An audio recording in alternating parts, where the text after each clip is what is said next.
bạn môn miền nôm sầm nángกระทรวงกรบជំរាបសួរបងប្អូនពុកម៉ែមីទាំងអស់គ្នាជាទីគោរពស្រឡាញ់រាប់អានបាទសម្រាប់ថ្ងៃទី7ខែមករាឆ្នាំ2026នេះបាទមុនមាសក៏បានធ្វើការរៀបចំពំនាំនៅតម្រុយលេខវីដេអូបាទសម្រាប់ចែកជូនទៅកាន់បងប្អូនយកទៅធ្វើការផ្សងសំណាងទាំងអស់គ្នាអញ្ចឹងបងប្អូនជួយចុច follow page ចុច like ជាសៀទាំងអស់គ្នាបាទសម្រាប់ម៉ោង10កន្លះព្រឹកនេះអ្នកទាំងអស់គ្នាបាទសូមធ្វើការលេងខ្ទង់9និងលេងខ្ទង់8បាទសម្រាប់ខ្ទង់9យើងបូកការ4ការ6ធ្វើការត្រេ A B C D បាទហើយចំណេញខ្ទង់8យើងយក8 7និង8 9បាទសម្រាប់លោកយាយលោកតាបងប្អូនដែលចង់បានលេខ VIP ម៉ោង1កន្លះនិងម៉ោង4កន្លះពីម៉ោងហ្នឹងគឺជាម៉ោងពិសេសរបស់យើងហើយបងប្អូនដែលចង់បានអាចធ្វើការឆាតចូល page ឬឆាតចូលប្រអប់សារបានគឺខ្ញុំមានលេខល្អពីរគ្រាប់ចែកជូនទៅកាន់បងប្អូន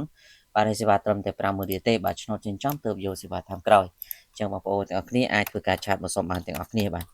សម្រាប់ម៉ោង6កន្លះយើងលេងខ្ទង់0និងខ្ទង់10បាទចំពោះខ្ទង់0នេះសូមអ្នកទាំងអស់គ្នាលេង07 08ហើយចំណែកខ្ទង់10គឺយើងយក12និង14បាទបុក ABCD